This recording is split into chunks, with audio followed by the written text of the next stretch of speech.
My wife left me for a doctor after I supported her through med school. Now she's suing me for help and I'm laughing in silence.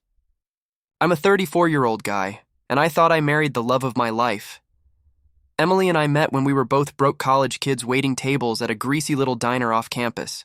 She was this firecracker, bright, ambitious, laser-focused on becoming a doctor. Me? I was still figuring things out, bouncing between majors and picking up extra shifts to pay rent. She used to lean her head on my shoulder during break and whisper, "One day we're going to look back and laugh at these days. You and me will have everything." I believed her, every word. So when she got accepted into med school 3 years into our relationship, I didn't hesitate. I told her, "Go for it." I got us, and I meant it. I picked up every extra shift I could. Night deliveries, warehouse loading docks, even some freelance mechanic gigs on weekends. She studied, I worked. That was the deal. We moved into this tiny one-bedroom apartment near her campus. The walls were so thin we could hear our neighbors argue about whose turn it was to do dishes. I used to joke that if she ever became a surgeon, she could practice on me. I already felt like I was falling apart from all the hours I was pulling, but none of it felt like sacrifice at the time. I was proud. I thought I was investing in our future. In her, in us. I imagined the day she'd graduate, and we'd finally breathe. Build a home. Maybe start a family. I didn't realize I was just laying the foundation for her to walk away, and the first crack in that foundation came the night she forgot my birthday.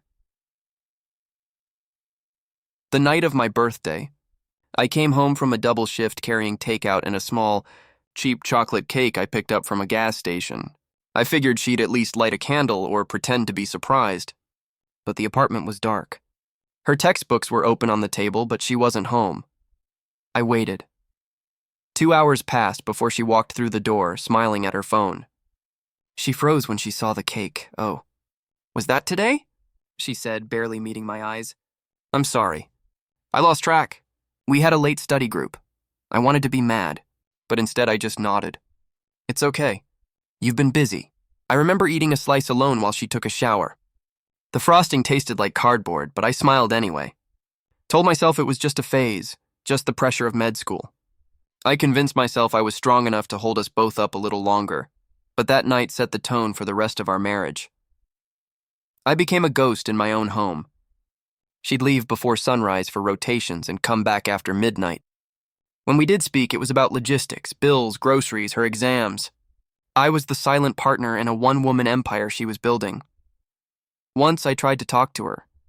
I said, "Emily, I miss us. Can we just do something this weekend? Like old times?" She didn't even look up from her laptop. "I can't, babe. I've got a pharmacology review. Maybe next week?" Next week never came. I started feeling like a placeholder, a pit stop on her highway to success. And yet, I kept telling myself she'd come back to me when things settled, when the storm of med school calmed down. But storms don't settle. They just change direction, and I didn't see it yet. But hers was already moving away from me. It was a Tuesday afternoon when I found the receipt. I was doing laundry, hers, mostly because I knew she wouldn't have time. Her white coat was crumpled in the basket, stinking of hospital sweat and sanitizer. When I checked the pockets, I found a neatly folded receipt from a high-end Italian place downtown. 2 entrees, a bottle of wine, a dessert. The total made my stomach clench. We hadn't been to a restaurant in months.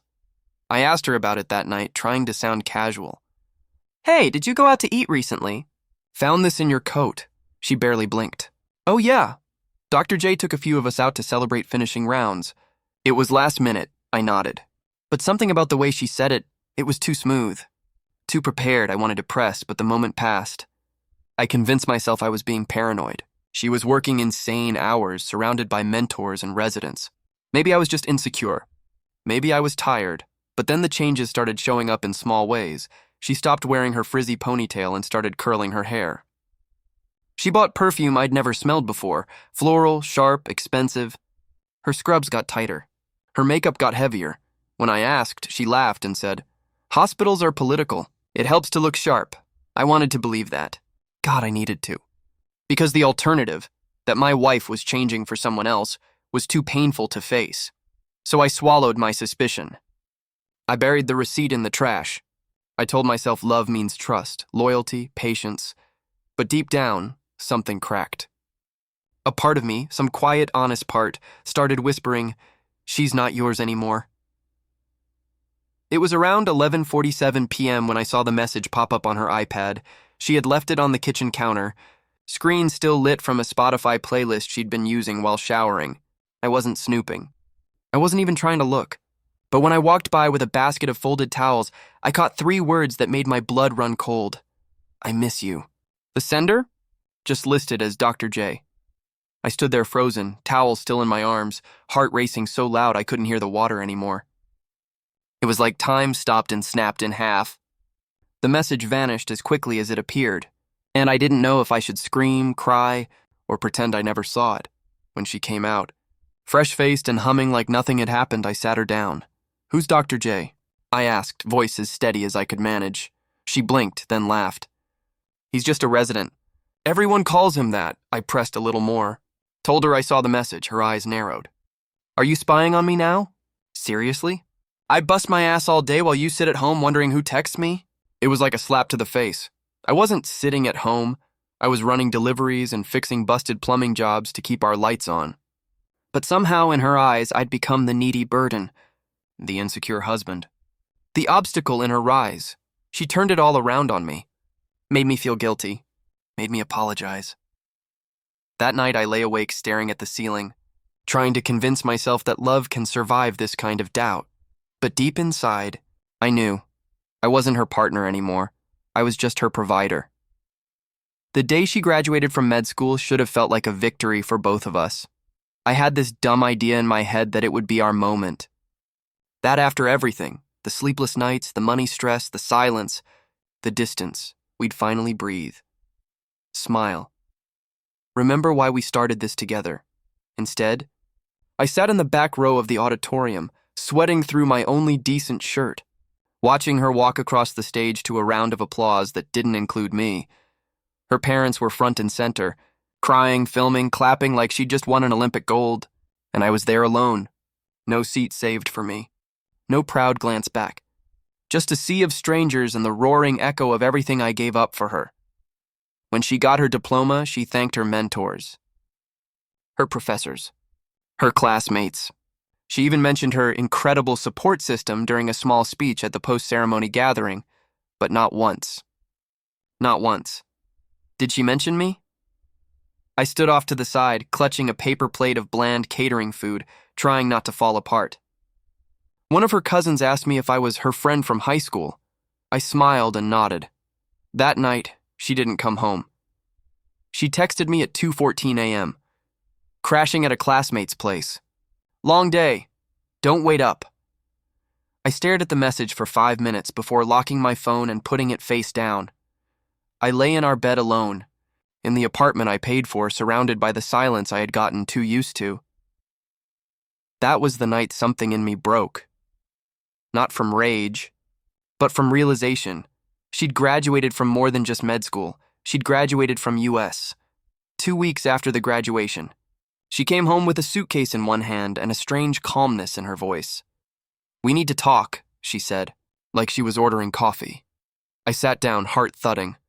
Part of me already knew what was coming, but I wasn't ready for how cold it would feel. "I've been doing a lot of thinking," she started. "Standing instead of sitting, like this was a press conference and not the end of our marriage. I need space to grow, to figure out who I am now." My throat went dry. "Are you saying you're leaving?" She nodded, no tears.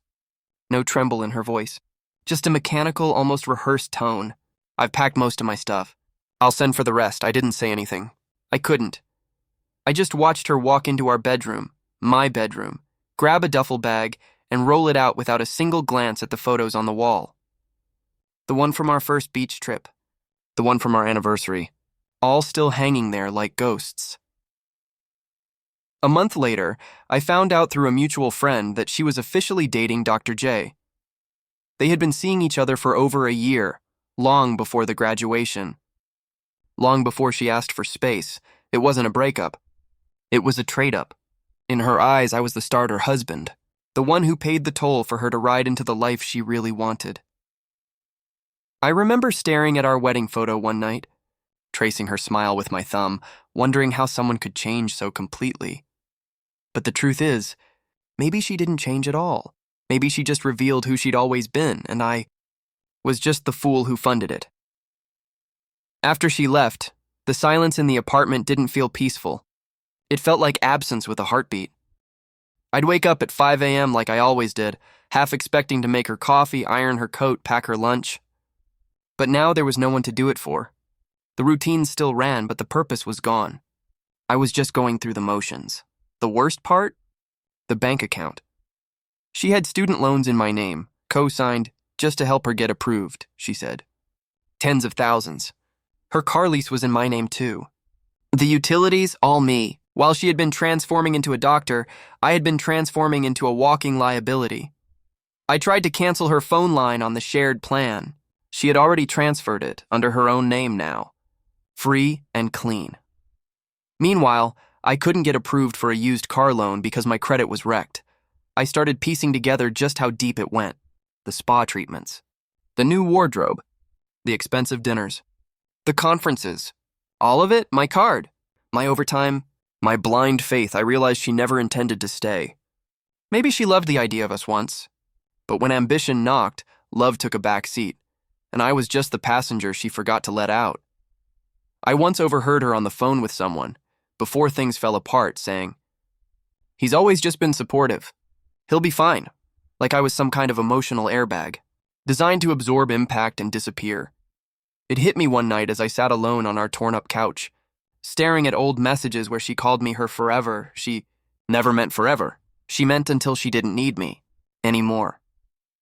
The divorce papers came on a Tuesday morning, delivered, in a crisp manila envelope by some courier who didn't even look me in the eye. It wasn't a conversation. It wasn't a phone call. It was just paperwork, legal jargon, cold, impersonal lines requesting dissolution of marriage and itemizing what she wanted: the apartment, the car, half of my savings, and spousal support. Spousal. Support. I read the words over and over, not understanding. This woman, who I supported for years, financially, emotionally, physically, was now demanding I continue to pay for her lifestyle after she'd walked out on me. Her reasoning? According to the attached affidavit, she claimed she had sacrificed years of income by pursuing medicine and was accustomed to a standard of living that I had helped maintain. It was like reading a script from an alternate universe, one where she was the victim and I was some lazy dependent dragging her down. Didn't have the money for a high-end lawyer, she did. She had Dr. J now, and he had connections. I was left with a worn-out public defender who shrugged halfway through our consultation and said, "Honestly, they're playing dirty. It'll be tough." In court, she painted this narrative of herself as the one who carried the emotional weight of the marriage, claiming I was directionless and unmotivated. I remember staring at her across the courtroom, barely recognizing the person sitting there with perfect posture and a face that didn't twitch once during my testimony. The judge awarded her the apartment. Let her keep the car, me? I got my clothes, a stack of debt, and a monthly payment plan to a woman who had already erased me from her life. And still, somehow, I had no idea that the worst part was yet to come. A year passed. I tried to rebuild. Moved into a dingy one-room rental above a pizza shop. Took every job I could find: handyman gigs, late-night deliveries, temp warehouse shifts. I kept my head down and focused on surviving. I was making progress, slowly, painfully, but progress. Then one morning, I opened my mailbox and felt the oxygen leave my lungs. She was suing me, again. This time, it wasn't for the divorce. It was for financial contribution to her remaining medical school loans. She claimed I had verbally promised to support her through all phases of her education, and that she had relied on that promise when taking out additional private loans under both our names. I stood there in my dirty work boots and sweat-stained shirt, holding a lawsuit from the woman who had already gutted my life and now wanted to scrape the bones. The irony was blinding. I supported her entire journey, paid her bills, skipped meals so she could study, took on debt in her name and mine. Now she was standing on top of that success, in a white coat with a 6-figure salary, looking back down at me and saying, "You owe me more." Her lawyer's letter claimed I had benefited from her education emotionally and socially. that I had shared in her future earnings trajectory during our marriage, even though she left before she ever earned a cent. I read that line over and over, sitting on my mattress on the floor, surrounded by peeling walls and silence, and then, for the first time in a long time, I laughed, not because it was funny, but because she had no idea what I had been building quietly in the background, and she was about to find out. After the divorce, I stopped talking to most people, but I started writing. At first, it was just for myself. Little journal entries in a cheap spiral notebook about the betrayal, the gaslighting, the pain of being discarded. But over time, I started typing them out. Then I posted one on a forum. Just one, I didn't use names. Just the truth. It went viral overnight. People, thousands of them, commented, messaged, shared their own stories. Men and women both. People who had given everything to someone who used them as a bridge and then set fire to it behind them. So I kept writing. I started a blog, then a YouTube channel. I didn't show my face at first, just narrated my story piece by piece. Painfully, honestly, raw. And people listened. Sponsors reached out. Then podcast hosts. One day, a divorce lawyer messaged me privately. "I've followed your story since day one. If you ever need representation, pro bono, just say the word." I said the word. Turns out she specializes in abusive divorce tactics and financial manipulation. She's sharp, cold as steel, and absolutely hates cases like mine. Together, we started preparing a countersuit. While Emily was building her career in bright hospital corridors, I was building something quieter, but just as powerful. A voice, an audience, a truth too loud to silence. And now that she was trying to drain me again, she was stepping into a courtroom with a very different version of me. Not the man she left behind, not the man who begged her to stay, but the man who rebuilt himself from the ashes she left. And this time, I wasn't coming in empty-handed. People think guys like me are dumb, that we're too forgiving, too trusting, too blind to keep records. They're wrong. I kept everything, every Venmo transaction, every rent payment, every receipt for groceries, utilities, textbooks, and car insurance. I had screenshots of texts where she thanked me for keeping us afloat, for being her rock. Messages where she promised we'd grow old together. Voicemails where she sobbed about how much she needed me. I even had emails with subject lines like loan app submission with both our names on the attached PDFs, dates, signatures, her IP address. Her words. She thought I'd just roll over. Again. That she could weaponize the law the same way she weaponized guilt. But this time, I had a lawyer. A real one. Not some overworked public defender. And this woman? She was ruthless, but only toward people who tried to rewrite history. "She thinks she's the only one with a degree," my lawyer said, flipping through the binder I handed her. "But you've got something more dangerous. A paper trail. We built a timeline. Laid out everything.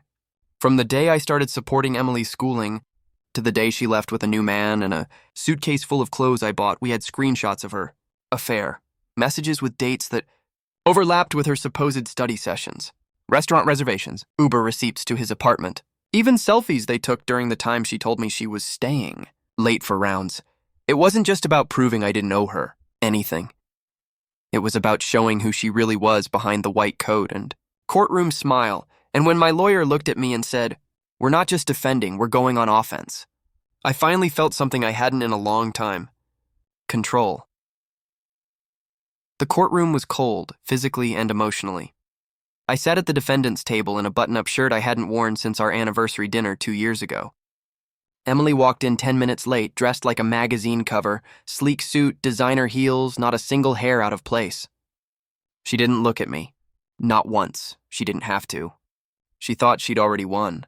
Her lawyer started with this emotional appeal, painting her as the underdog. Claimed she was manipulated into financial entanglements and left with crippling debt from a marriage where she was emotionally unsupported. Almost laughed. Then it was our turn. My lawyer didn't do emotion. She did facts. One by one, we laid them out, chronologically, neatly, devastatingly. The court heard how I had worked 60-hour weeks while Emily studied full-time, how I paid rent, food, car insurance, all backed by documentation. They saw loan agreements with my signature next to hers, proof of payments from my account, and text threads where she thanked me for keeping her dream alive. Then came the affair. Photos, timestamps, messages that contradicted her sworn statements. Her face didn't crack at first. But when my lawyer played a voicemail, Emily's voice, giggling and whispering to Dr. J about spending the weekend together while I was out fixing pipes in the snow, the room went silent. Even her lawyer paused, cleared his throat, asked for a recess. The judge didn't smile. He didn't say much. But when he looked at Emily and said, "I'm struggling to find evidence that supports your claim," I felt something shift, not just in the room, but in me. For the first time, I wasn't the one trying to explain. I wasn't begging to be believed. I was just watching the truth do its job, and for once, she had nothing left to say. The ruling came 2 weeks later. A thin envelope. No ceremony. Just a verdict that felt like thunder in my hands. The judge dismissed her case entirely. Said there was insufficient evidence of obligation, gross misrepresentation, and what he called abuse of financial dependency. But that wasn't the end. He granted me compensation. Emily was ordered to repay over $18,000 in outstanding private loans tied to my name, plus $9,000 for legal fees and damages. She also had to sign off on transferring full responsibility of remaining debt back to her, permanently. The look on her face when she read the verdict in court? That was the moment. It wasn't rage. It wasn't sadness. It was something quieter, sharper, humiliation. Dr. J didn't even show up to court. I found out later, through one of her old friends, that he had left her weeks earlier. Apparently, she wasn't his first affair, or even his third. She had no partner, no backup, and now, no money. Word spread through her hospital's residency circles. Not about the court case details, but the reputation. Cold, calculated, and litigious. That kind of energy doesn't go unnoticed in a workplace built on trust. 3 months later, she was forced to move out of the luxury apartment she'd once bragged about on Instagram. She downgraded to a roommate situation in a dingy flat just outside the city. Same white coat. Very different life. I didn't celebrate. I didn't gloat. But when I walked past a mirror that night, I saw something I hadn't seen in a long time. My own eyes looking back at me with peace. She tried to use the system to drain me, but the system saw through her. And now, for the first time since she walked out, she's the one paying the price. It started with a friend request. I hadn't seen her name on a screen in months, and suddenly, there it was, Emily, last name, with the same profile photo from when she still thought life was a runway. I didn't accept. A few days later, a message came through. Just one line, "Can we talk?" I stared at it for 10 minutes before closing the app. The next morning, she followed it up with another. I was wrong about everything. "I miss you. I hope you're okay." There was a time those words would have destroyed me. A time when I would have dropped everything just to hear her voice again. To believe she could come back. That we could fix it. But that time had passed. I wasn't that man anymore. I was dating someone new, Sophie. Someone gentle, honest, and real. She knew everything. I told her the whole story on our third date, expecting her to bolt. Instead, she reached across the table and said, "You didn't deserve any of that." I was running a growing business now, too. My own handyman crew, a team I built from scratch. My story had gone beyond the blog, beyond the podcast interviews. It was becoming something else, something I never expected, a movement. I still had scars. But they no longer controlled me, Emily. She was just a chapter. I didn't reply to her messages. I didn't rage. I didn't block her out of spite. I just let the silence be the answer. Because when someone throws you away like you're nothing, they don't get to come back just because now they feel empty. If you've made it this far, maybe you're where I was, confused, numb, questioning whether it was your fault. Let me tell you something I wish someone had told me sooner. You're not crazy. You're just being drained. I spent years thinking love meant sacrifice. That being a good man meant carrying the weight, even when it crushed me. I told myself loyalty would win her back. That if I just worked harder, gave more, proved myself, she'd see my worth. But some people don't love you. They love what you do for them. I used to think my biggest regret would be losing her. It's not. It's losing myself trying to keep her. I gave everything, money, time, sleep, self-respect, to someone who was already halfway out the door, walking toward someone else. And when she left, she didn't just take things. She took my belief in myself. But pain has a funny way of waking you up. If you're watching this and you feel like you're in a relationship where you're constantly justifying their coldness, their absence, their mood swings, step back. Ask yourself, are you being loved or are you being used? I'm not telling you to hate them. I'm telling you to choose you, because healing didn't come for me in the courtroom or in her downfall. It came the moment I realized I didn't need closure from her. I just needed to stop asking questions in places that only ever gave me silence. And if this story helps even one person walk away from a relationship that's slowly destroying them, then everything I lost was worth something. I used to think revenge would feel like fire, loud, consuming, explosive, but it didn't. It felt like quiet peace. It felt like waking up without a knot in my chest. Like coming home to silence that didn't ache anymore. Like walking past her name in my inbox and feeling nothing. She thought she was ending me. That when she walked out, I'd stay small, stuck and broken, but I didn't stay there. I turned my story into something bigger. I built a business, a following, a life. I used the pain as fuel, not for destruction, but for redirection. People ask me sometimes, if she came back and truly apologized, would you take her back? No, because I finally understand the difference between someone who loves you and someone who loves that you love them. She didn't want me. She wanted what I could give her: security, safety, stability. And when she found someone who could offer more, she traded up. Until that too collapsed. Now she's alone. Drowning in debt. Haunted by choices she thought would set her free. But I'm not angry anymore. I'm not bitter. I don't wish her pain because she already paid the real price. She thought I was just paying off her books, her rent, her fancy dinners. She never realized I was paying with my soul.